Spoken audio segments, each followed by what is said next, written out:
सलाम, मैं हूं हिमांशु द्विवेदी और स्वागत है आपका हमारी खास पेशकश चक्रव्यूह में अभिमन्यु में। चक्रव्यूह में अभिमन्यु के तहत आज हमारे साथ चर्चा के केंद्र में एक ऐसा किरदार है जिसकी राजनीतिक जीवन में उपलब्धि या शुरुआत अपने आप में चमत्कारिक थी। अपने पहले ही चुनाव में उन्होंने जो करिश्मा कर दिखाया था उसकी मिसाल राजनीति में कम ही देखने को मिलती है। इसके बाद उनका राजनीतिक जीवन काफी ठीक ठाक फला फूला भी, लेकिन सेवानिवृत्ति उनके हिस्से में कुछ समय से पहले आगे, ऐसा हर स्तर पर महसूस किया गया। उन्होंने अपनी योग्यता से, अपने व्यवहार से, अपने पारिवारिक छवि के आधार पर जनता के बीच में ठीक ठाक प्रतिष्ठा हासिल की, लेकिन इसके बावजूद भी चुनाव जीतने के लिए जितने मतों की जरूरत थी उसे पाने में वह चूक गए। हद ये रही कि उन्हें जनता के स्तर पर मत नहीं मिले, पर साथ साथ पार्टी ने भी भरोसा करने के लिए उनके संदर्भ में 15 साल का वक्त लगा दिया। उन्हें जब एक बार चुनाव में पराजय का सामना करना पड़ा तो पार्टी ने उन पर दोबारा भरोसा करने के लिए 15 साल से भी ज्यादा समय लिया। और अफसोस इस बात का रहा कि 15 साल बाद पार्टी ने भरोसा कर लिया, लेकिन जनता ने फिर भरोसा नहीं किया। यह रहस्य की बात है कि सिद्धांतों की राजनीति करने वाला यह शख्स जनता के स्तर पर इतनी जल्दी अस्वीकार क्यों कर दिया गया। मालवा अंचल में एक समय कांग्रेस के पर्याय रहा जाने वाला यह शख्स इतनी जल्दी अपनी ही पार्टी में और जनता के बीच में अप्रासंगिक क्यों हो जा रहा है, यह सवाल है। दरअसल हम बात कर रहे हैं मंदसौर जिले की राजनीति में एक बड़ा नाम रहे नरेंद्र नाहटा की। नरेंद्र नाहटा ने अपना राजनीतिक जीवन 1983-84 में तब शुरू किया जब उनके पिता, जो मंदसौर से सांसद थे, एक लंबी बीमारी के बाद असामयिक निधन के शिकार हो गए। पार्टी ने भंवरलाल नाहटा के स्थान पर नरेंद्र नाहटा को लोकसभा की उम्मीदवारी तो नहीं दी, पर विधानसभा में उम्मीदवार बनाया। कमाल ये रहा कि मनासा सीट पर नरेंद्र नाहटा ने उस दौर के चमत्कारिक राजनीतिज्ञ भारतीय जनता पार्टी के पुरोधा सुंदरलाल पटवा को पहले ही चुनाव में शिकस्त दे दी। सुंदरलाल पटवा मध्य प्रदेश के मुख्यमंत्री रह चुके थे और एक बार फिर मुख्यमंत्री पद के दावेदार माने जाते थे, पर नरेंद्र नाहटा के हिस्से में उन्हें पराजित करना उपलब्धि के तौर पर दर्ज हुआ। बाद में नरेंद्र नाहटा 1993 में दिग्विजय सिंह के मंत्रिमंडल का हिस्सा बने। बतौर उद्योग और वाणिज्य मंत्री उन्होंने अपनी प्रतिभा से, अपने फैसलों से माहौल को चमत्कारिक रूप से प्रभावित किया। लेकिन 2003 में जब दिग्विजय सिंह के खिलाफ लहर चली तो उसका शिकार नरेंद्र नाहटा भी हुए। तब क्या हारे, तब से लेकर नरेंद्र नाहटा अभी तक हाशिए पर ही है। समझने की कोशिश करेंगे कि सिद्धांतों की राजनीति करने में अपने आप को प्रण प्राण से जुटा रहा यह शख्स पार्टी और जनता के स्तर पर खारिज क्यों हुआ। इस गुत्थी को सुलझाने के लिए चार खास मेहमान हमारे साथ हिस्सा बन रहे हैं, उनसे आपका परिचय कराएं और नरेंद्र नाहटा की शख्सियत से जुड़े हुए विभिन्न पहलुओं को समझने की कोशिश करें। उससे पहले देखते हैं वो खास रिपोर्ट जो हमारे साथ अजय त्रिपाठी ने नरेंद्र नाहटा को केंद्र में रखकर तैयार की है। देखिए उस रिपोर्ट का पहला भाग। पीछे मुड़ने में खौफ है रुसवाई, आगे जाने का रास्ता भी नहीं। धाक थी सारे शहर में जिसकी, अब उसे कोई पूछता ही नहीं। कांग्रेस के कद्दावर नेताओं में शुमार नरेंद्र नाहटा के साथ कुछ ऐसा ही हुआ है। सियासत की पिच पर संयोग से उतरने वाले इस शख्स ने पहले ही मैच में ऐसा विकेट चटका दिया कि नाम इतिहास में दर्ज हो गया। लेकिन पुरखों के पराक्रम और सितारों के संयोग से मिली इस उपलब्धि को वे सहेज कर नहीं रख पाए, इसलिए आज उसी शहर में बेगाने से हो गए हैं। नरेंद्र नाहटा के पिता भंवरलाल नाहटा स्वाधीनता सेनानी और खांटी कांग्रेसी थे। नेहरू और इंदिरा गांधी से सीधी पकड़ थी उनकी। कांग्रेस ने उन्हें 1980 में मंदसौर से चुनाव लड़वाया और वे जीतकर सांसद बन गए। वे 1984 में अमेरिका इलाज कराने गए तो लौट कर नहीं आए। उनके निधन के बाद पिता की विरासत संभालने के लिए नाहटा बंधुओं में रसाकशी दिखाई पड़ी। नरेंद्र नाहटा का राजनीति से कोई लेना देना नहीं था। वे पिता के औद्योगिक साम्राज्य को संभालते थे और लायंस क्लब जैसे कुलीन सामाजिक संगठनों से जुड़े हुए थे। उनके भाई वीरेंद्र नाहटा जरूर राजनीति में सक्रिय थे। भंवरलाल जी के निधन के बाद लोकसभा के उपचुनाव नहीं हुए, लेकिन इंदिरा गांधी की हत्या के बाद समय से पहले कराए गए 1984 के लोकसभा चुनाव में बहुत कोशिशों के बावजूद नाहटा परिवार में किसी को टिकट नहीं मिला। राजनीति के खेल में अर्जुन सिंह खेमा हार गया और शुक्ल खेमे को टिकट मिल गया। बाल कवि बैरागी प्रत्याशी बने और जीतकर सांसद बन गए। तब तक नरेंद्र नाहटा अर्जुन सिंह की गुड बुक में आ चुके थे। वे लगातार कोशिश करते रहे और 1985 के विधानसभा चुनाव में नरेंद्र नाहटा को मनासा सीट से टिकट दिलवाने में सफलता पाली। नरेंद्र के सामने भाजपा का वो नेता था जिसके सामने चुनाव लड़ने की कई कांग्रेसी हिम्मत नहीं कर पाते। सुंदरलाल पटवा भाजपा के कद्दावर नेता और पूर्व मुख्यमंत्री, लेकिन इंदिरा गांधी की हत्या के बाद चल रही सहानुभूति लहर और भंवरलाल नाहटा के निधन से उपजी सहानुभूति लहर, दोनों ने मिलकर नरेंद्र नाहटा के भाग्य की लकीरें बदल दी। उन्होंने पहले ही चुनाव में सुंदरलाल पटवा जैसे महायोद्धा को 4,500 वोटों से पटखनी देकर इतिहास रच दिया। ये चुनाव जीतकर चर्चित होते ही नरेंद्र नाहटा का अंदाज-ए-बयां बदल गया। इसलिए 1990 के चुनाव में मनासा की जनता ने भी अपना अंदाज बदल दिया और नाहटा दूसरा चुनाव भाजपा के राधेश्याम लढ़ा से 3,000 वोटों से हार गए। इस हार ने उन्हें भी सिखा दिया कि राजनीति की राह रपटीली है। ये भी सिखा दिया कि पिता की विरासत को संभालने के लिए पिता की तरह जनता के बीच हिलना मिलना पड़ेगा। उन्होंने खुद को बदला तो सफलता मिली और 1993 में उन्होंने राधेश्याम लढ़ा को 12,000 वोटों से हरा दिया। मध्य प्रदेश में दिग्विजय सिंह की अगुवाई में कांग्रेस की सरकार बन चुकी थी। नाहटा तब तक दिग्विजय सिंह के पसंदीदा बन चुके थे, इसलिए दूसरी बार के विधायक नरेंद्र नाहटा को कैबिनेट मंत्री बना दिया गया। मंत्री के रूप में उन्होंने जनता से जुड़ने की लगातार कोशिशें की, इसीलिए 1998 के चुनाव में जीत एक बार फिर उनके हाथों में थी। उन्होंने सुंदरलाल पटवा के भतीजे मंगल पटवा को 3,000 वोटों से हराया। इस बीच 1998 के लोकसभा चुनाव में दिग्विजय सिंह ने सिंधिया शुक्ल खेमे को चुनौती देते हुए नरेंद्र नाहटा को दांव पर लगा दिया। नरेंद्र मंदसौर लोकसभा सीट से कांग्रेस के प्रत्याशी बना दिए गए, लेकिन भाजपा के अजय योद्धा कहे जाने वाले डॉक्टर लक्ष्मी नारायण पांडे से हार गए। इस हार ने उनके प्रारब्ध की राह बदल दी।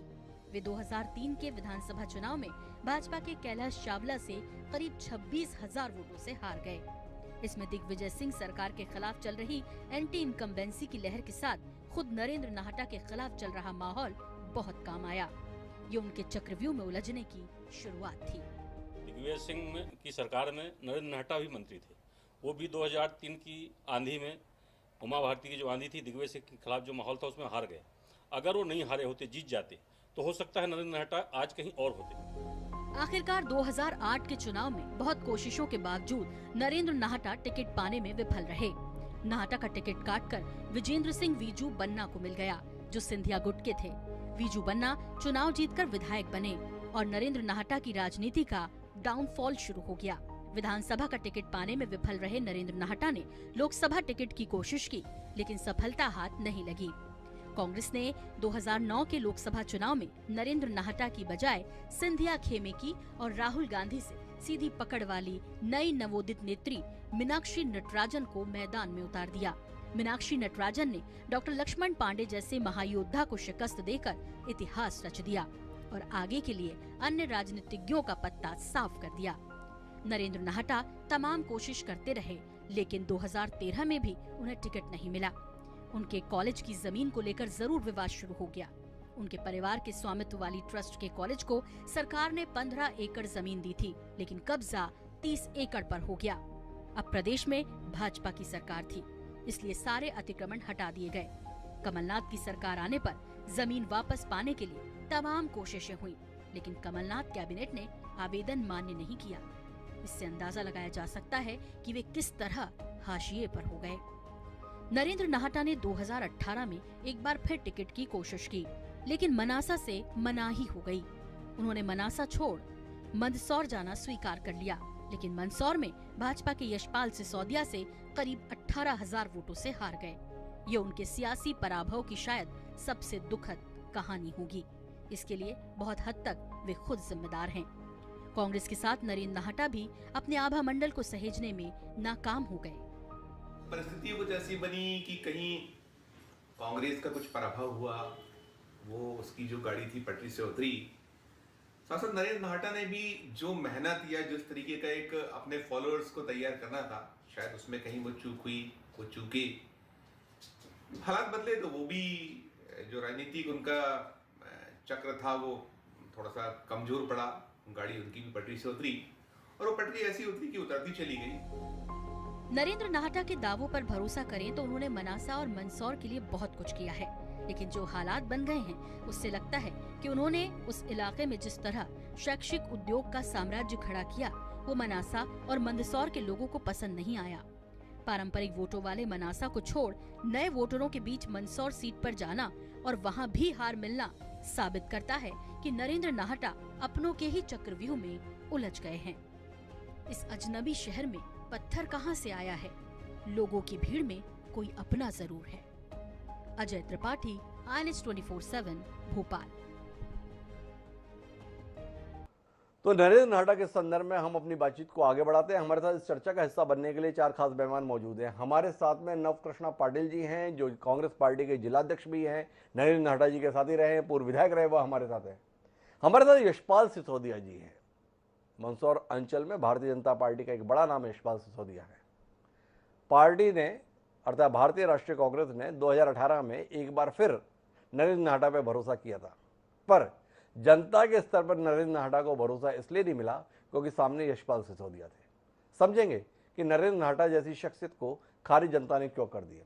हमारे साथ अरविंद तिवारी जी है, जो मालवा अंचल की राजनीति में जब भी बात होती है तो उनके इंसाइक्लोपीडिया है, वो भी हमारे साथ है। और साथ ही इस कार्यक्रम का अभिन्न हिस्सा अजय त्रिपाठी जी भी हमारे साथ जुड़ चुके हैं। आप सभी का स्वागत है। और चर्चा की शुरुआत नवकृष्णा पाटिल जी से करना चाहता हूँ। उनसे समझना चाहता हूँ कि राजनीति के तौर तरीकों को समझने में नरेंद्र नाहटा कहाँ चूक गए, जिसके चलते समय से पहले राजनीतिक सेवानिवृत्ति का शिकार हो गए। थोड़ा आपसे जानकारी मिले पाटिल साहब, कहाँ चूक गए नरेंद्र नाहटा? राजनीति में जन्मभूमि से कर्मभूमि का स्थान महत्वपूर्ण होता है जी। और नरेंद्र नाहटा जी की जहाँ तक मेरी जानकारी है जी जन्मभूमि मनासा विधानसभा क्षेत्र के रामपुरा से है जी और कर्मभूमि भी वही है जी। अब 2000 अभी जो इसमें जो मंदसौर से उनको टिकट दिया गया जी तो उनकी जन्मभूमि कर्मभूमि मनासा और जी। उनकी एक आइडेंटिफिकेशन वहाँ के लोगों में पेश की हुई थी। जी अब ये टिकट के उस दौर में उनको मंदसौर से टिकट दे दिया, तो मंदसौर के जो मतदाता और जो कांग्रेस के कार्यकर्ता थे उनमें उनकी उतनी पैठ गई थी और इसका परिणाम ये हुआ कि वो चुनाव हारना पड़ा उन्हें। पर नवकृष्णा पाटिल साहब, मुझे समझना 2 चीजें हैं। 2003 में कांग्रेस के खिलाफ लहर दी, पर ऐसा नहीं था कि कांग्रेस के टिकट पर लोग जीते नहीं थे। नरेंद्र नाहटा क्यों नहीं जीते, ये समझने में मेरी दिलचस्पी है। पर उससे भी ज्यादा दिलचस्पी ये जानने में है कि महज एक चुनाव हारने पर पार्टी ने ना उन्हें 2009 में मौका दिया 8 में, ना 2013 में मौका दिया, और 2018 में भी दिया तो उस जगह से नहीं दिया जहां के मूलतः वह हकदार थे। पार्टी को इतनी परेशानी क्या हुई नरेंद्र नाहटा जी से? क्या किया नरेंद्र नाहटा जी ने ऐसा जिसके चलते पार्टी को इतना परहेज अपने ही नेता से हो गया?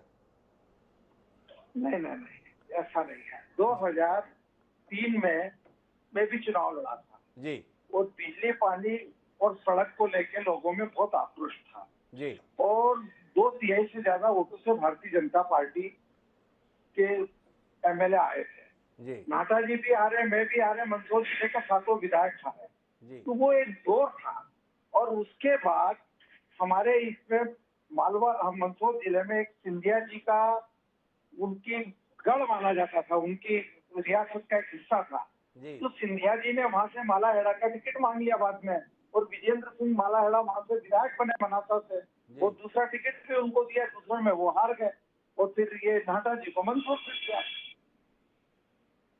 और वहां से मनासा से हमारे उमराव सिंह जी गुजर को दिया, जबकि उमराव सिंह जी गुजर नीमच से लड़ना चाहते थे। तो जो टिकट का हेरफेर हुआ इसको वहां से वहां, ये भी एक बड़ा हार का कारण था। इसमें नरेंद्र नाहटा जी का ऐसा कोई दोष नहीं। मैं इस बात को अरविंद तिवारी जी के पास लेके जाऊं या यशपाल जी के पास जाऊं, उससे पहले एक बात और समझना चाहता हूं।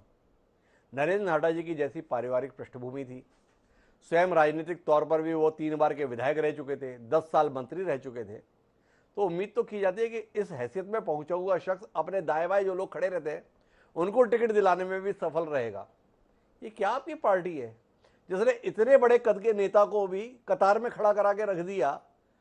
थोड़ा इस पे दृष्टि दे। नरेंद्र नाहटा से इतनी परेशानी क्यों रही आपकी पार्टी को? नहीं, देखिए,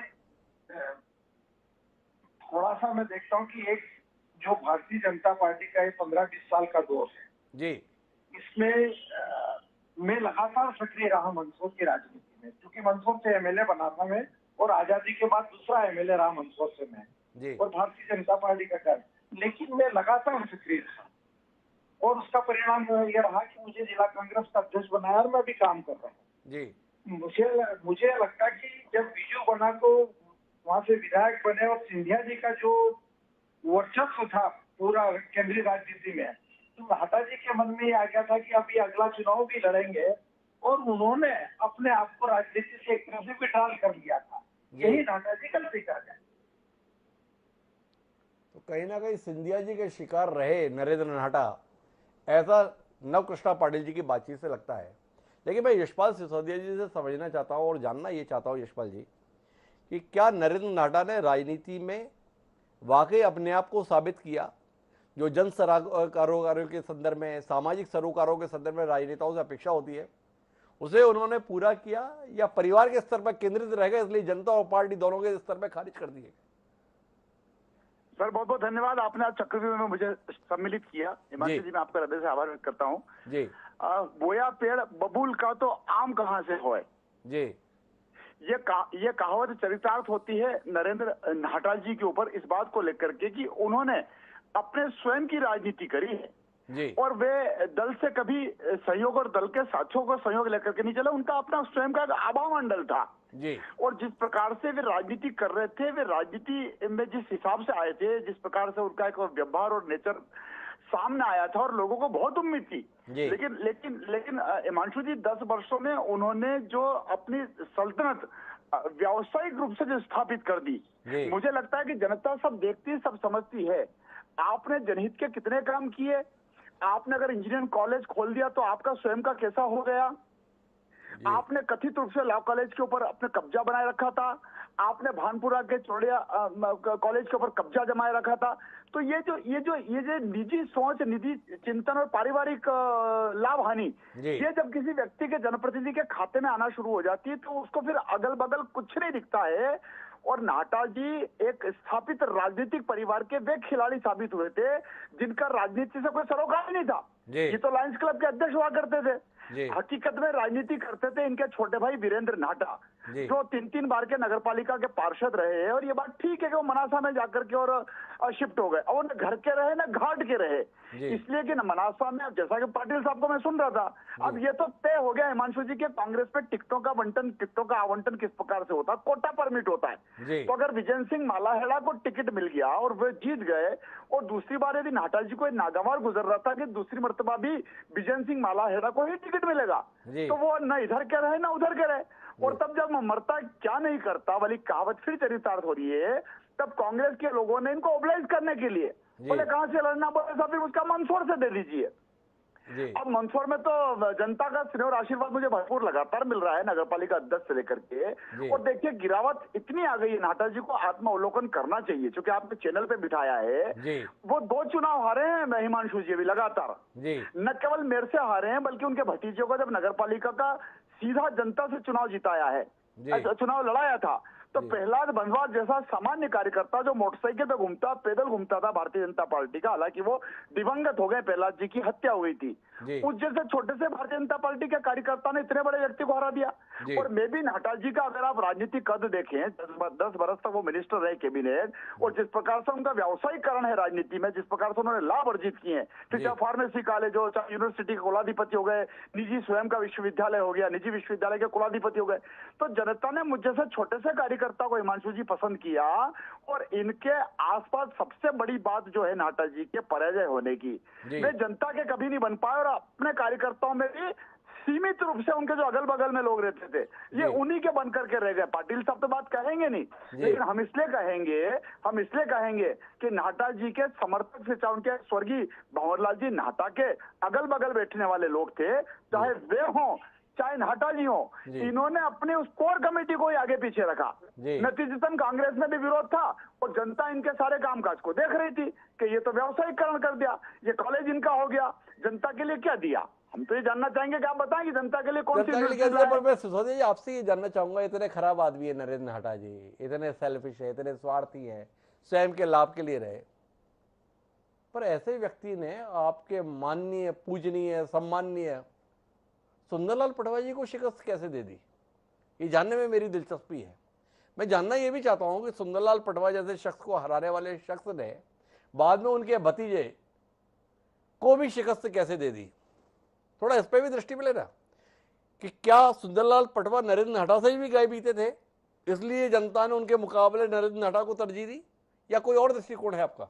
देखिए जी, चुनाव में हार और जीत तो चलती है, लेकिन अगर पटवाल जी हारोगे तो उसके पीछे और भी कोई कारण होंगे, और जब और भी कुछ कारण होंगे तो अगर पटवाल जी को हराया तो फिर कांग्रेस की पार्टी ने इनको टिकट क्यों नहीं दिया? इनका जो डाउनफॉल शुरू हुआ है, मैं उसकी तरफ ध्यान दे रहा हूँ, आपका ध्यान आकर्षित कर रहा हूँ, क्योंकि उन्होंने माननीय पटवाल जी को हराया तो ये उभरते सितारे हो गए, और उस प्रकार से न दाएं देख रहे थे न बाएं देख रहे थे। अब चुनाव तो इंदिरा गांधी जी भी आ रही है, चुनाव तो अटल बिहारी वाजपेयी जी भी आ रहे हैं, तो सुंदरलाल जी पटवा हारे हैं चुनाव, तो कुछ कारण होंगे, स्थानीय कोई कारण बने होंगे। तो उसके बाद जिस प्रकार से फिर वो एक चक्रव्यूह में स्वयं फंस गए अपने अगल बगल के, उसके कारण से हिमांशु जी फिर इनको अंतोगत्वा 2018 में मुझसे मुकाबला करना पड़ा, और जब मेरा सामने मुकाबला आया तो फिर वही वाली बात कहूंगा कि ये बहुत बड़े व्यक्ति हैं और मैं बहुत छोटा सा कार्यकर्ता हूं। जी, देखिए मामूली से कार्यकर्ता ने बहुत बड़े व्यक्ति को चुनाव हरा दिया।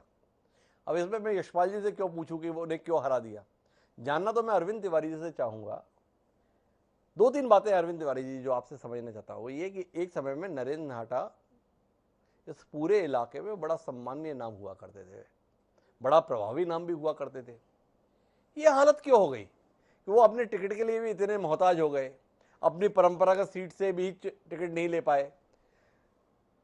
पाटिल साहब बोल रहे हैं कि सिंधिया जी के कारण नहीं ला पाए, पर सिंधिया जी से उनका इतना दुराव क्यों, ये जानने में दिलचस्पी है। और दूसरा ये जानना चाहता हूं कि यशपाल जी का कहना है कि उन्होंने इतने कॉलेज बना लिया, अपने आप को बना लिया। क्या किसी व्यक्ति ने अगर राजनीति में काम किया और शैक्षणिक क्षेत्र में अगर कुछ संस्थान बनाए, गुनाह कर दिया? जनता के स्तर पर स्वीकार नहीं है कि अगर आप नेतागिरी कर रहे हो तो अपने इलाके में बच्चों के पढ़ने पढ़ाने के लिए अगर आप काम कर दे रहे हो तो ये बर्दाश्त नहीं होगा। थोड़ा आपसे दृष्टिकोण मिले जी। मंदसौर और नीमच जिले से मेरा बहुत गहरा वास्ता रहा है। मैं अविभाजित मंदसौर जिले का ही निवासी हूँ, अब नीमच जिले में मेरा गृह क्षेत्र आ गया है, और मंदसौर और नीमच की राजनीति जो है उससे भी मैं बहुत गहराई से वाकिफ हूँ। दरअसल 1984 में जब अर्जुन सिंह ने मध्य प्रदेश में एक बिल्कुल नया प्रयोग किया था कि पार्टी के कई स्थापित नेताओं के टिकट काट के युवा चेहरों को मैदान में लाए थे। बाल कवि बैरागी का टिकट काट के उन्होंने नरेंद्र नाहटा को मैदान में उम्मीदवार बनाया था मनासा से, और नाहटा जी ने सुंदरलाल पटवा को शिकस्त दी थी। बी.आर. नाहटा साहब के निधन के बाद इनके पिता भंवरलाल नाहटा वो एक बार पहले विधायक भी रह चुके थे और बाद में सांसद भी रहे, बहुत बड़े वकील थे, और तब के जो मध्य प्रदेश के कांग्रेस के दिग्गज नेता थे प्रकाश चंद्र सेठी, उनके भी बड़े खासम खास थे बी.आर. नाहटा साहब। तो नरेंद्र नाहटा का राजनीति से कोई वास्ता नहीं था, लेकिन जब अर्जुन सिंह ने यह प्रयोग किया कि स्थापित नेताओं को हटाकर नए चेहरों को लाए, उसमें सुभाष सुजेतिया भी शामिल थे, बटुक शंकर जोशी भी शामिल थे, तुलसी सिलावट और सज्जन सिंह वर्मा जैसे नेता मालवा निमाड़ क्षेत्र में शामिल थे। उन्होंने नाहटा जी को टिकट दिया। नाहटा जी, वो प्रयोग अर्जुन सिंह का सफल रहा लेकिन नाहटा जी इंजीनियरिंग के क्षेत्र से राजनीति में आए थे, तो उनका वो जो पहला टेन्योर था वो तो उनका पूरा राजनीति में एडजस्ट होने में लग गया उनको। तब मैंने भी सुना, लोग कहते थे कि हम मिलने जाते थे तो नाहटा जी नावल लेके बैठे रहते थे, सुनते नहीं थे हमारी बात, अनदेखा करते। लेकिन धीरे धीरे नरेंद्र नाहटा बहुत परिपक्व नेता हो गए, और फिर बाद में जो 1993 का चुनाव जीत के जब वो मंत्री बने, तो मुझे कहने में कोई संकोच नहीं कि मध्य प्रदेश के उन मंत्रियों को थे जिनकी फिंगर टिप्स पे अपने विभाग की सारी जानकारियां रहती थी। नरेंद्र नाहटा से आप कभी भी किसी विषय पे बात कर लो, और आज भी मैं कहूंगा कि नरेंद्र नाहटा भले ही मतदाताओं द्वारा नकार दिए गए हों, पार्टी में उनकी कदर नहीं हो रही, लेकिन उनका एक्सपर्टाइजेशन कई फील्ड में है जिसका लाभ कांग्रेस ले नहीं पा रही है। बहुत ही अनुभवी व्यक्ति है, कई मुद्दों पर बिल्कुल बेबाकी से अपनी बात करते हैं, बहुत अच्छी उनकी स्टडी है। अब दूसरी बात हम करेंगे, नरेंद्र नाहटा अप्रासंगिक क्यों हो गए? तो जो मंदसौर और नीमच की राजनीति है वहां पर ज्योतिरादित्य सिंधिया, पहले माधवराव सिंधिया और बाद में ज्योतिरादित्य सिंधिया हमेशा अपना दबदबा कायम रखना चाहते थे। 2003 में जब नरेंद्र नाहटा पहली बार चुनाव हारे, तो उसके बाद 2008 में ज्योतिरादित्य सिंधिया ने नरेंद्र नाहटा की उम्मीदवारी की खिलाफत करके अपने कट्टर समर्थक विजेंद्र सिंह मालाहेड़ा को वहां से टिकट दिलवाया। वो मालाहेड़ा चुनाव जीत गए, वहां से मालाहेड़ा चुनाव जीत गए। तो उसके बाद मनासा की राजनीति में अप्रासंगिक से होते गए नरेंद्र नाहटा। फिर नरेंद्र नाहटा ने भी रुचि लेना बंद कर दी, क्षेत्र में जाना कम कर दे। उनको लगा कि जो पार्टी की कांग्रेस का ट्रेंड है कि एक बार का विनर जो है वो अगला चुनाव में टिकट लेके आएगा ही, विनिंग एमएलए, तो उसका फायदा मिला। वो विजय सिंह मालाखेड़ा के विधायक बनने के बाद नरेंद्र नाहटा ने अपनी सक्रियता मनासा क्षेत्र में कम कर दी। 2013 में फिर मालाखेड़ा मैदान में हार गए, बढ़ाई, लेकिन तब तक बहुत सारी चीजें उनके हाथ से निकल चुकी थी। माधव मारू जो है, जिनके कारण ऐसा कहा जाता है कि कई बार जो 2 चुनाव जीते नाहटा जी, उसमें कहीं ना कहीं माधव मारू की भूमिका भी बड़ी महत्वपूर्ण रही थी, क्योंकि माधव मारू भारतीय जनता पार्टी का टिकट न मिलने के कारण बागी चुनाव लड़ लिए थे और उसका फायदा नरेंद्र नाहटा को मिला था। तो ये भी एक बड़ा कारण उस दौर में रहा नाहटा जी की जीत में, कहीं ना कहीं कि वहां उनका कांग्रेस में भी खिलाफत होती थी। बालकवि बैरागी का खेमा उनकी खिलाफत करता था, उनके बेटे मुन्ना बैरागी जो है वो खुल के खिलाफत करते थे, लेकिन नाहटा जी वहां से चुनाव जीतते रहे, मंत्री रहे, मध्य प्रदेश के अच्छे मंत्रियों में उनकी गिनती होती रही। लेकिन उसके बाद लगातार, और जब 2018 के चुनाव में बात चली कि मनासा से श्रेष्ठ उम्मीदवार नरेंद्र नाहटा ही हो सकते हैं, लेकिन चूंकि नाहटा जी को मालूम था कि कहीं न कहीं पिछले 10 सालों में उनका इस क्षेत्र से संपर्क टूटा रहा, और जो माधव मारू मतलब अनिरुद्ध मारू जो है वो कहीं ना कहीं उस क्षेत्र में बहुत लोकप्रिय है, और मनासा की जनता उन्हें अनिरुद्ध मारू को एक बार विधायक के रूप में देखना चाहती थी, क्योंकि जब भी वो निर्दलीय लड़े तो भी उन्हें अच्छे खासे वोट प्राप्त हुए और भारतीय जनता पार्टी की हार का भी कारण बने।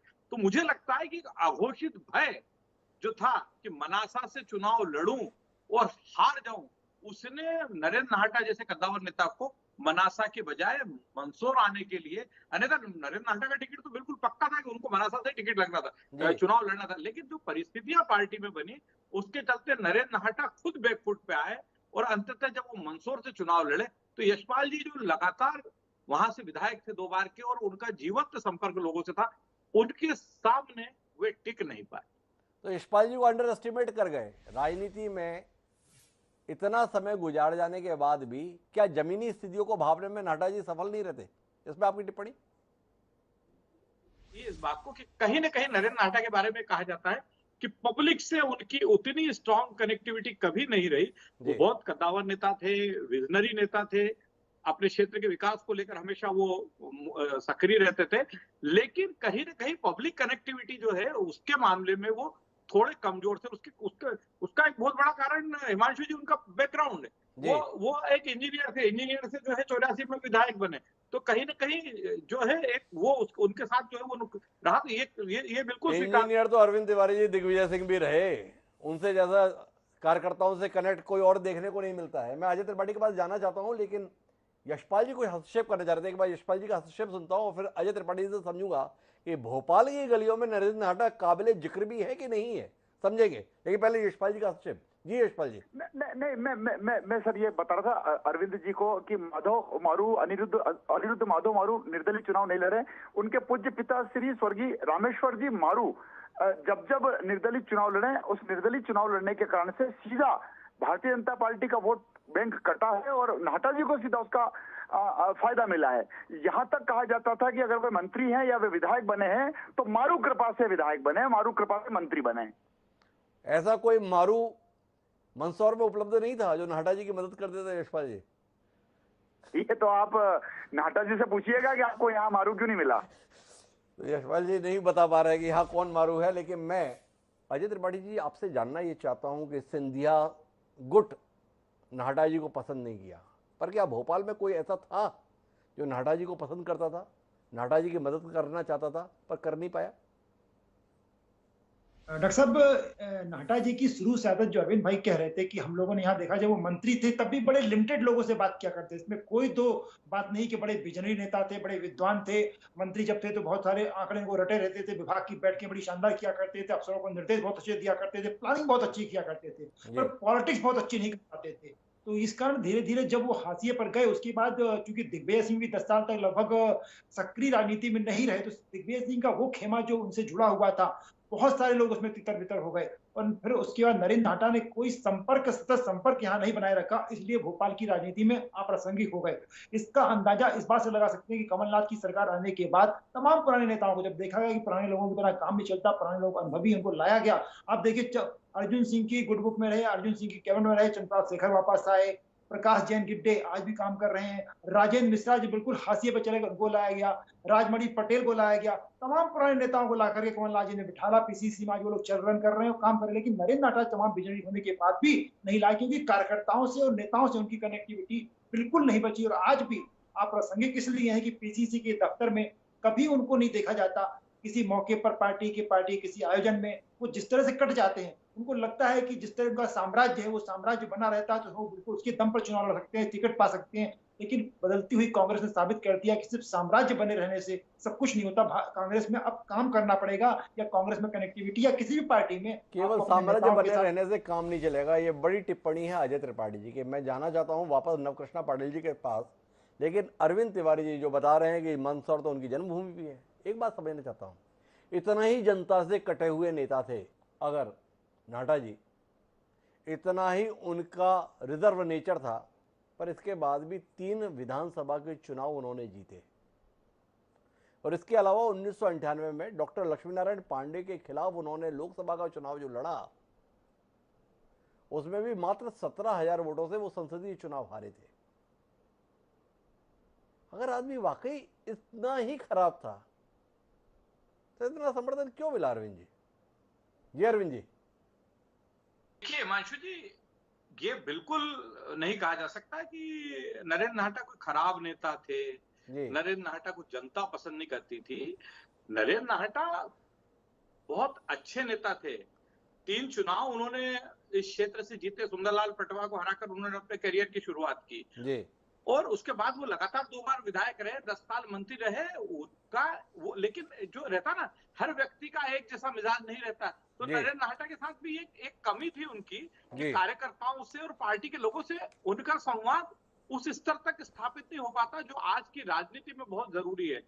आज की राजनीति में संवाद करें। दिग्विजय सिंह के बारे में क्या मशहूर है कि दिग्विजय सिंह कंधे पे हाथ रख दें, मुस्कुरा दें, उनको ब्लॉक लेवल तक कार्यकर्ताओं के नाम मालूम है, कई जगह बूथ लेवल तक के कार्यकर्ताओं को पहचानते हैं।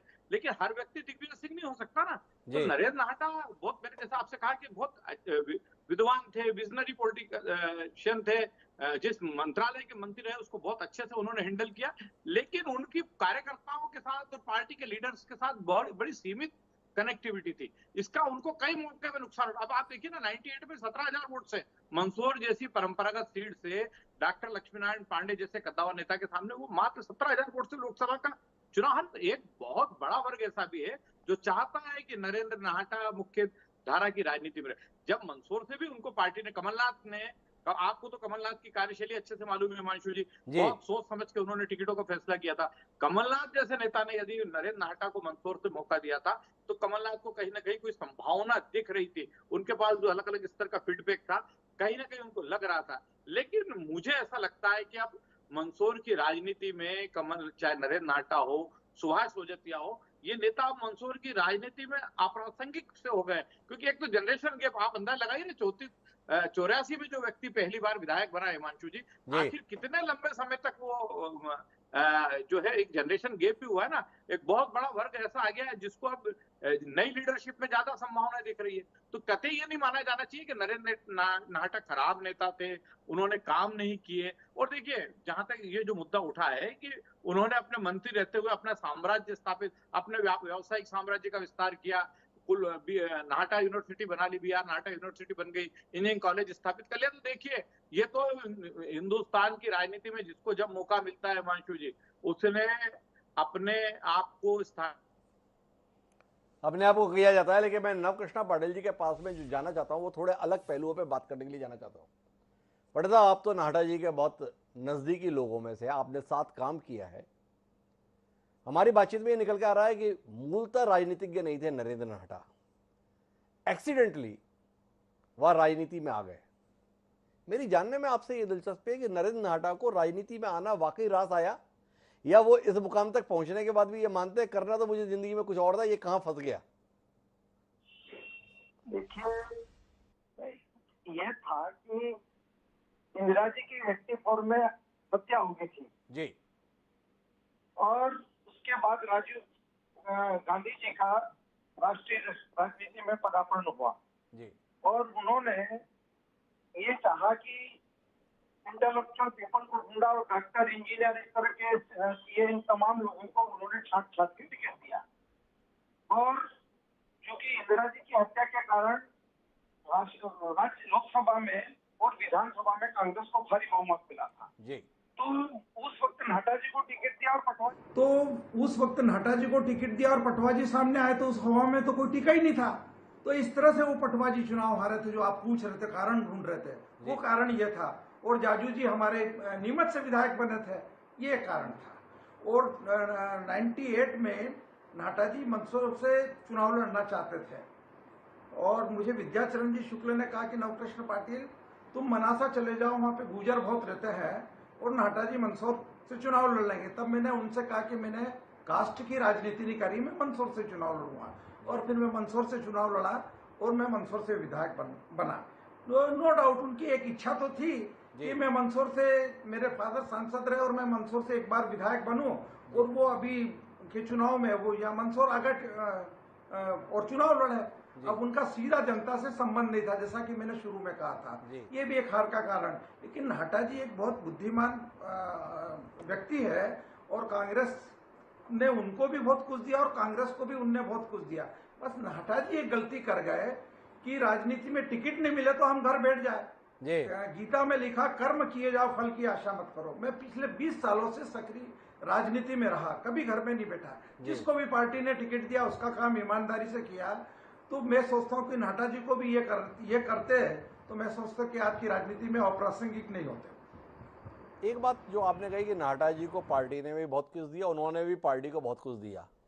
नाहटा जी को पार्टी ने क्या कुछ दिया ये तो हमारी जानकारी में है। ये जानने में जरूर दिलचस्पी है हम लोगों की कि नाहटा जी के कारण से पार्टी को क्या मिला। थोड़ा आपसे जानकारी मिले कि पार्टी के लिए क्या कुछ उन्होंने किया। देखिए एक आदमी बरसों खून पसीना करके उस स्थान को पाता है और लोगों से जुड़ता है। पार्टी को कोई फंड नहीं दिया जाता, उसकी जो सेवा होती है उसकी बुद्धि का प्रयोग किया जाता है, अच्छी योजनाएं बनती है। ये पार्टी के माध्यम से ये एक जो सरकार को दिया जाता है, ये पार्टी और सरकार को अलग नहीं कर सकते हम, एक सिक्के के दो पहलू। तो उन्होंने बहुत कुछ मध्य प्रदेश के विकास में नाहटा जी ने अपनी क्षमताओं का उपयोग किया और रात दिन लगे रहते थे वो। चलिए मैं आपके लिए सवाल थोड़ा और आसान करता हूँ। आपने वैसे मेरे मूल सवाल का उत्तर नहीं दिया। बरसों मेहनत करते हैं तब कोई मुकाम मिलता है, इन्होंने तो कोई मेहनत नहीं की। आप सबने ही बताया, आपने बताया पिताजी का निधन हुआ, इंजीनियर थे, अचानक टिकट मिल गई, विधायक भी बन गए, लहर थी। पर मेरा अब सवाल यह है कि 10 साल मंत्री रहे नरेंद्र नाहटा, 10 साल में मंदसौर को क्या मिला, मनासा को क्या मिला, जिसके संदर्भ में बताया जा सके कि इतना विजनरी नेता, जिनके संदर्भ में अरविंद तिवारी जी भी बोल रहे हैं बहुत विजनरी नेता थे, अजय त्रिपाठी भी बोल रहे हैं बहुत ही दृष्टिकोण बड़ा विशाल था। पर वो दृष्टिकोण साथ में यशपाल सिसोदिया जी बता रहे हैं कि उनके अपने शैक्षणिक संस्थानों तक रहा। क्या नवकृष्णा पाटिल जी साथ हैं यशपाल सिसोदिया के, या उन शैक्षणिक संस्थानों के अलावा भी कुछ ऐसा है जो आप बताएं? नहीं कैसी बातें कर रहे हैं यशपाल जी, ये सब भी तो किया था माननीय नाहटा जी ने। थोड़ा आपसे जानकारी मिले। नहीं देखिए, यशपाल जी जब बोल रहे थे मैं सुन रहा था, मैं बीच में रोका टोकी नहीं करना चाहता था। लेकिन नाहटा जी ने मनासा क्षेत्र को, जो वहां से विधायक रहे और फिर मंत्री बने, मनासा क्षेत्र को उन्होंने बहुत कुछ दिया। मंदसौर को नहीं दिया तो वो बात अलग है।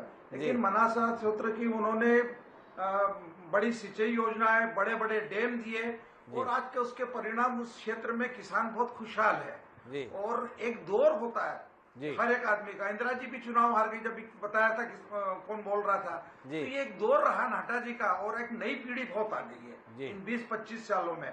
वो इंदिरा जी को हमारी जो संविधान की जो मूल व्यवस्था है, धर्मनिरपेक्षता की, इन सब चीजों से कुछ नहीं होता। तो मैं तो ये कह रहा हूँ कि नाहटा जी ने इस कारण अप्रासंगिक हुए। बाकी नाहटा जी एक अच्छे व्यक्ति हैं। मनासा के संदर्भ में दिया। एक आखिरी सवाल और करना चाहता हूं, फिर मैं यशपाल जी के पास चलूंगा। क्या आपको नहीं लगता कि पार्टी ने थोड़ा जाति कर दी नाहटा साहब के संदर्भ में? एक चुनाव हारे, एक नेता के तौर पर खारिज कर दिया। कितने ही नेता जो चुनाव हारे हैं पर उन्हें अलग अलग जिम्मेदारियां दी जाती हैं।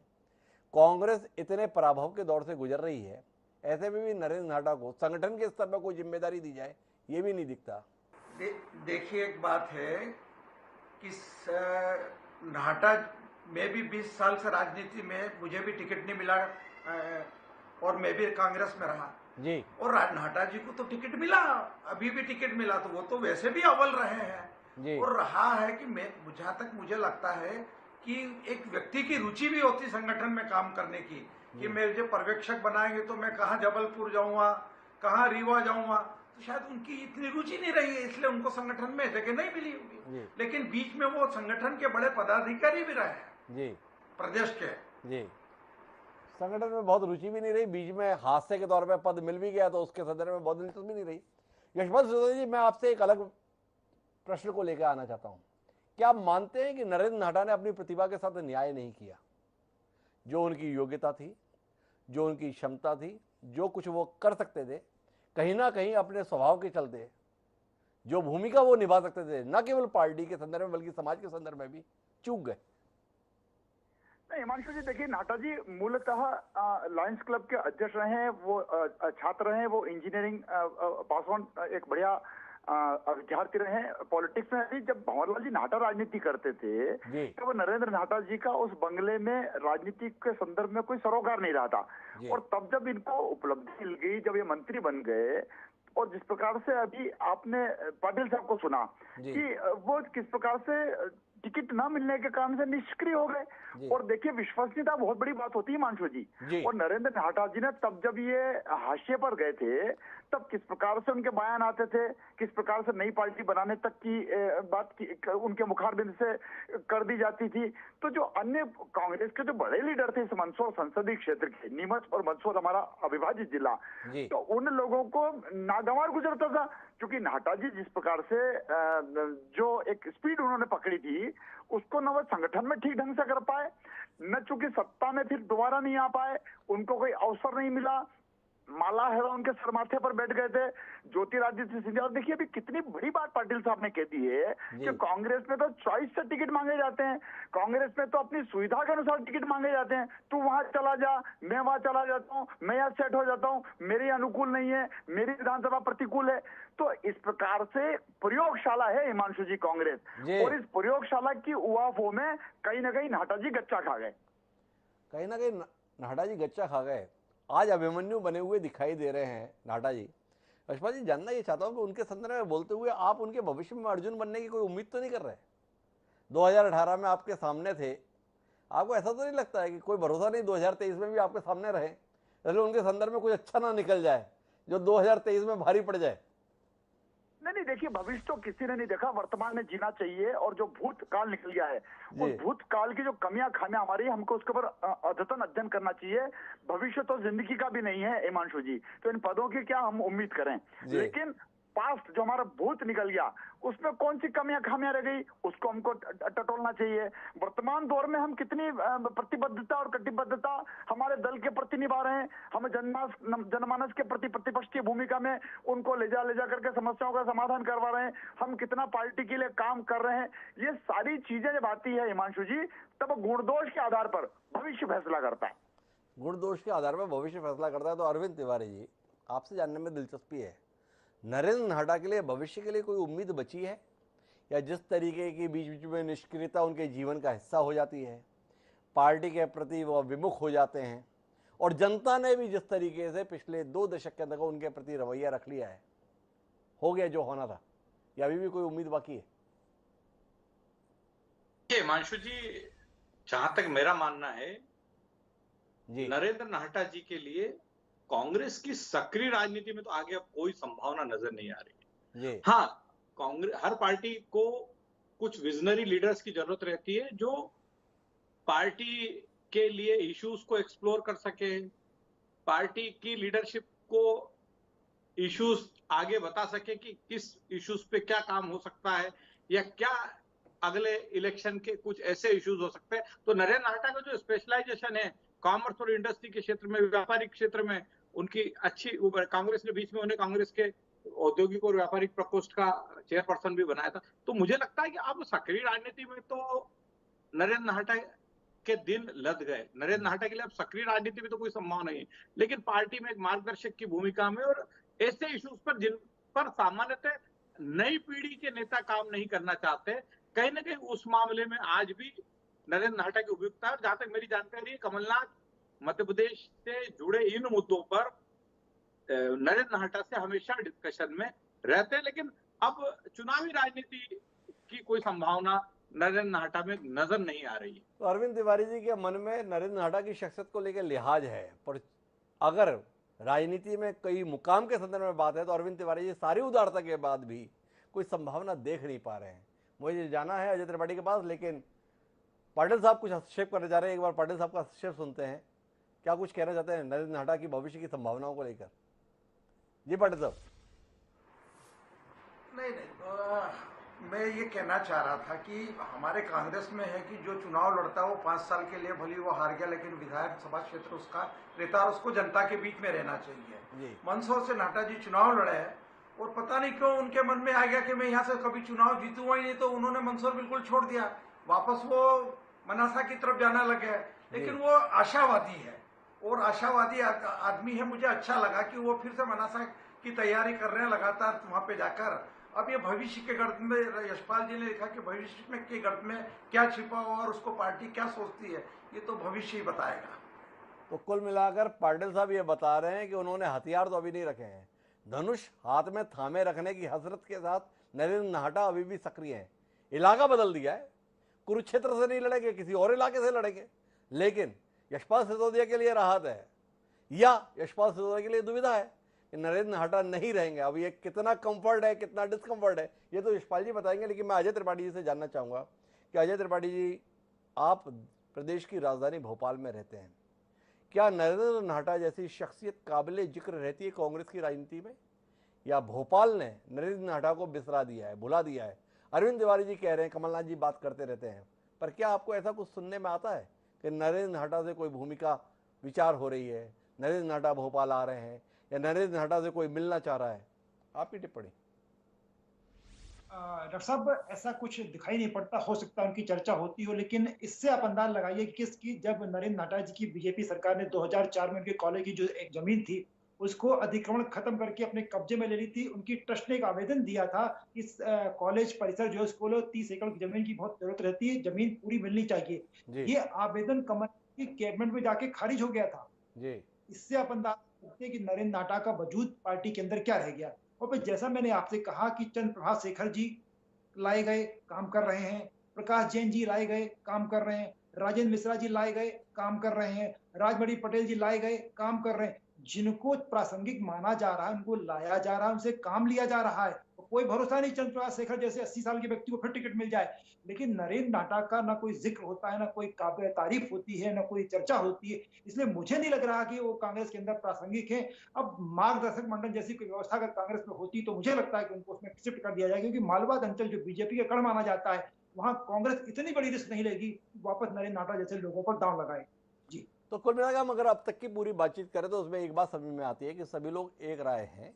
यशपाल सिंह सिसोदिया जी की राय को दरकिनार करते हुए अगर बात करें तो सब मानते हैं कि नरेंद्र नाहटा एक दूरदर्शी राजनीतिज्ञ हैं, जिनके पास समय था समाज को कुछ देने का, वह कुछ कर सकते थे और बेहतर, जो उन्होंने शायद अपने स्वभाव के चलते नहीं किया।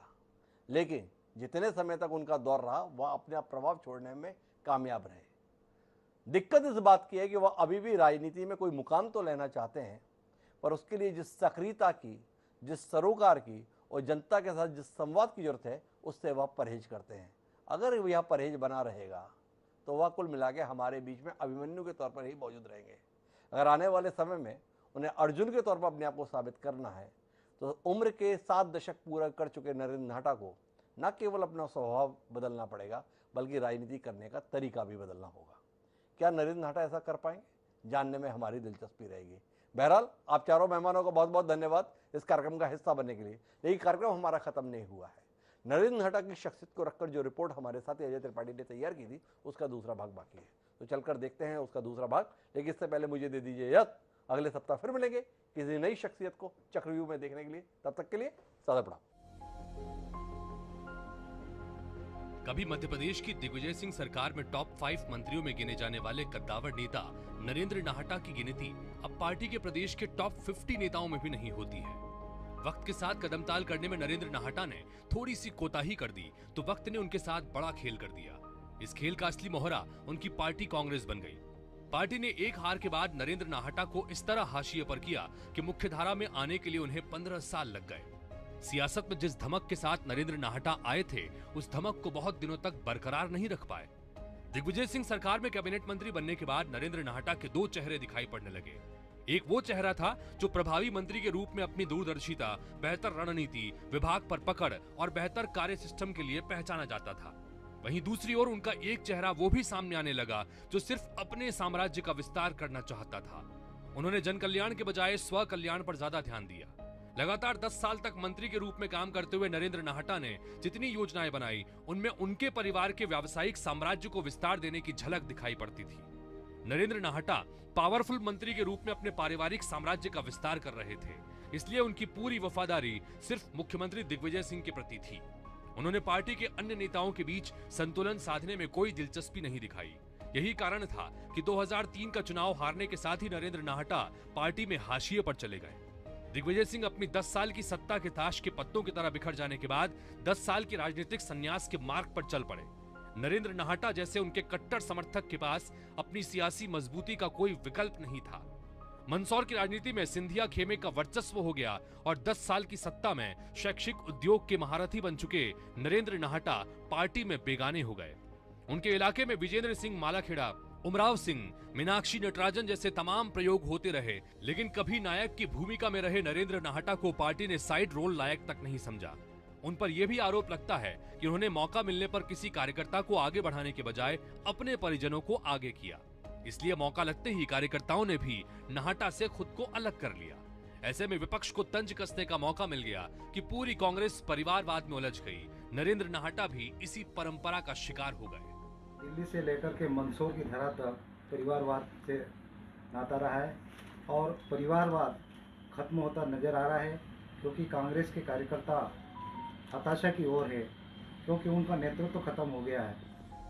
इसमें किसी को शक नहीं है कि नरेंद्र नाहटा विजनरी नेता हैं। उन्होंने उद्योग मंत्री के रूप में, जनशक्ति नियोजन मंत्री के रूप में एक ऐसा रोड मैप तैयार किया जो प्रदेश के विकास की नई संभावनाएं दर्शाता था। उनके रोड मैप पर काम भी हुआ, लेकिन नाहटा उस रोड मैप के जरिए निजी हित के ट्रैक पर चलते चले गए। आरोप लगता है कि जनशक्ति नियोजन मंत्री के रूप में अपने ही परिवार के शैक्षिक संस्थानों के संरक्षक बन गए और उन्हें भरपूर फायदा करवाया। उसी की नींव के दम पर आज MIT यूनिवर्सिटी बनकर खड़ी है, जिसके वे कुलाधिपति हैं। कैबिनेट मंत्री जैसे प्रशासक के रूप में वे भले ही बेहतर कार्य करने के बारे में सोचते रहे, लेकिन एक राजनेता के तौर पर उन्होंने कभी भी अपने विधानसभा क्षेत्र से बाहर निकलने की कोशिश नहीं की। मनासा विधानसभा क्षेत्र के अलावा उन्होंने कभी अन्य किसी विधानसभा क्षेत्र को लेकर न तो चिंता जाहिर की और न ही कोई रोड मैप तैयार किया। यही कारण था कि कांग्रेस के अंदर उनके प्रतिद्वंद्वियों की संख्या लगातार बढ़ती चली गई। विजेंद्र सिंह मालाखेड़ा, सुभाष सोजतिया, उमराव सिंह, नवकृष्ण पाटिल, मीनाक्षी नटराजन जैसे क्षेत्र के दिग्गज कांग्रेसी नेता भी उनके साथ असहज महसूस करने लगे। यही असहजता धीरे धीरे नरेंद्र नाहटा के लिए मुश्किल भरी साबित हो गई। जातीय समीकरणों को देखते हुए कोशिश हुई कि नवकृष्ण पाटिल को मनासा शिफ्ट कर दिया जाए और नाहटा मंदसौर विधानसभा क्षेत्र में सक्रिय हो जाएं, लेकिन पाटिल जातीय राजनीति के इस समीकरण में फंसे नहीं। ऐसे ही तमाम मुद्दों को लेकर नाहटा के रिश्ते लगभग सभी नेताओं से असहज हो गए। नरेंद्र नाहटा बड़े नेताओं के बीच एकदम अकेले पड़ गए। इसका अंदाजा इस बात से लगाया जा सकता है कि कमलनाथ की सरकार आने के बाद कई ऐसे कार्यक्रम हुए जहां नाहटा की खुली उपेक्षा की गई। किसान कर्ज माफी के कार्यक्रम में तो उनका और उनके समर्थकों का नाम स्वागत करने वालों की सूची तक में शामिल नहीं किया गया। इसके चलते कार्यक्रम में मंच पर बैठने की बजाय कार्यकर्ताओं के बीच आकर बैठ गए। उन्हें मनाने के लिए प्रभारी मंत्री हुकुम सिंह कराड़ा अन्य नेताओं के साथ उनके पास पहुंचे तो असंतोष फट पड़ा। इन नेताओं के बीच में जिस तलखी के साथ बातें हुई, उससे कार्यकर्ताओं को भी अंदाजा हो गया कि कांग्रेस में अब सब कुछ ठीक नहीं चल रहा है। हालांकि कांग्रेस का मानना है कि नरेंद्र नाहटा ऐसी शख्सियत हैं जिनका प्रभाव कभी कम नहीं होता। नाहटा परिवार से जुड़े लोग 3-4 पीढ़ियों के बाद भी उनके साथ ही हैं, क्योंकि वे हमेशा कार्यकर्ताओं के साथ कंधे से कंधा मिलाकर खड़े होते हैं। नरेंद्र नाहटा जी जो हैं, उनकी स्पष्ट छवि, उनका मंत्रित्व का जो कार्यकाल है, जो उनने मंदसौर जिले में विकास का काम किया था और कांग्रेस के वो आधार स्तंभ हैं। हाँ, ये बात जरूर सत्य है कि विगत कुछ समय से वो एक मंदसौर और मनासा विधानसभा तक ही सीमित रह गए हैं। कांग्रेस उनका उपयोग अगर संपूर्ण लोकसभा संसदीय क्षेत्र में करती है तो काफी मजबूत स्थिति में आएगी। आम जनता ने बड़े दिल वाले पिता भंवरलाल नाहटा की यादों को संजोए रखने के लिए राजनीति के नए खिलाड़ी पुत्र नरेंद्र नाहटा पर भरोसा किया। नरेंद्र नाहटा की गुजारिश भी लोगों से यही थी, लेकिन सत्ता का मद उन पर इस कदर चढ़ा कि वे अपनों को ही भूल गए और इसलिए अपनों ने भी उनको भुला दिया। और आज करीब 3.5 दशक की राजनीति के बाद उन जैसा कद्दावर नेता अपने लिए सियासी पड़ाव ढूंढ रहा है जिसकी उम्मीद कम है। पांव छू लेने दो लहरों की गुजारिश थी, देखते देखते पानी सर तक पहुंच गया। मंदसौर से कमलेश मोदी के साथ अजय त्रिपाठी, INS 24/7 भोपाल।